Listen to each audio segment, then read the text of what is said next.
તાજેતરમાં જ ગુજરાત રાજ્યની સરકારની કેબિનેટ દ્વારા 9 જેટલી નગરપાલિકાને મહાનગરપાલિકાનો દરજ્જો આપવાની જે કેબિનેટમાં ભલામણ કરવામાં આવી છે. સાથોસાથ બનાસકાંઠા જે જિલ્લો છે એમાંથી થરાદ અને વાવ જિલ્લો નવો બનાવવાની કેબિનેટ દ્વારા મંજૂરી આપવામાં આવી છે. જેમાં આમ જોઈએ તો સરકારની અનાવડત આમાં સ્પષ્ટપણે જોવા મળી રહી છે.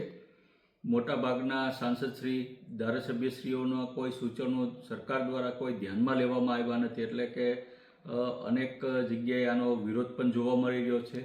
ખાસ કરીને હું મારા મત વિસ્તાર બોટાદ શહેરની વાત કરું તો અમારી માંગ વર્ષો જૂની હતી કે બોટાદને મહાનગરપાલિકાનો દરજ્જો આપવામાં આવે. અનેક વખત મેં ધારાસભ્ય તરીકે માનનીય મુખ્યમંત્રી ભૂપેન્દ્રભાઈ પટેલને રૂબરૂ મળી લેખિત અને રજૂઆતો પણ કરી હતી કે બોટાદ શહેરની જે વસ્તી છે 3 લાખ કરતાં વધારે વસ્તી છે. એ ગ્રેડ પ્લસની નગરપાલિકા છે, વિસ્તારમાં પણ ખૂબ જ મોટી છે. તો સાથોસાથ જે મહાનગરપાલિકાની જે રાજ્ય સરકાર દ્વારા 9 જેટલી મંજૂરી આપવામાં આવી છે કેબિનેટમાં, તો બોટાદને પણ મંજૂરી આપવામાં આવે, દરજ્જો આપવામાં આવે તેવી અનેક વખત અમે રજૂઆત કરેલી. પણ એવું લાગી રહ્યું છે કે ભાઈ ગુજરાતની અંદર અધિકારી શાસન ચાલી રહ્યું લાગે છે અને કંપની શાસન ચાલતું હોય. જે રીતના ઈસ્ટ ઇન્ડિયા કંપનીનું શાસન હતું એવું જ શાસનનો અનુભવ આજે ગુજરાતમાં ધારાસભ્ય તરીકે મને પણ થઈ રહ્યો છે કે ભાઈ આટલી બધી રજૂઆત કરવા છતાં તેમ છતાંય પણ ગુજરાત સરકારનું આંખ આંડે કાન કરવામાં આવ્યા છે કે એટલે બોટાદને મહાનગરપાલિકાનો દરજ્જો આપવામાં આવ્યો નથી.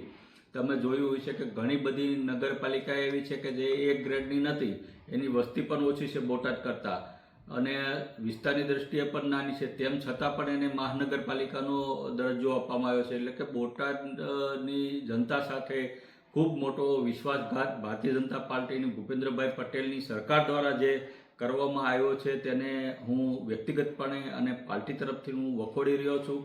અને તમે જોયું છે કે ભાઈ ઘણા સમયથી ભારતીય જનતા પાર્ટીના શાસનમાં અનાવડતને કારણે અનેક નીતિ વિષયક પ્રશ્નો ઊભા થયા છે. એમાંનું આ મોટું ઉદાહરણ જોવા મળી રહ્યું છે. ભૂપેન્દ્રભાઈ પટેલની સરકાર એ ભૂલી ગઈ છે કે જ્યારે આખા ભારતની અંદર ક્યાંય પણ ભાજપનું શાસન નહોતું, એટલે કે સત્તા પક્ષમાં જ હતું નહીં, ત્યારે જનસંઘની પ્રથમ નગરપાલિકા જો કોઈ આપી હોય તો અમારી બોટાદની જનતાએ ભાજપને સત્તાનો સ્વાદ ચખાડ્યો હતો. આ જે બોટાદની જનતા છે કે ભાઈ પ્રથમ વખત આખા દેશમાં ક્યાંય પણ સત્તા નથી ત્યારે જનસંઘની પ્રથમ નગરપાલિકા બોટાદે આપેલી હતી. એ આજે ભાજપનું તીર્થ સ્થાન બોટાદને ગણવામાં આવતું.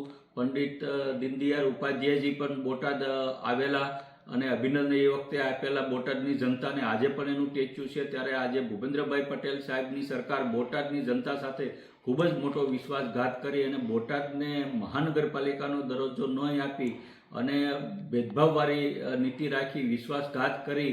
ત્યારે આમ આદમી પાર્ટીના ધારાસભ્ય તરીકે હું આ નીતિને હું ખૂબ જ વખોડી રહ્યો છું.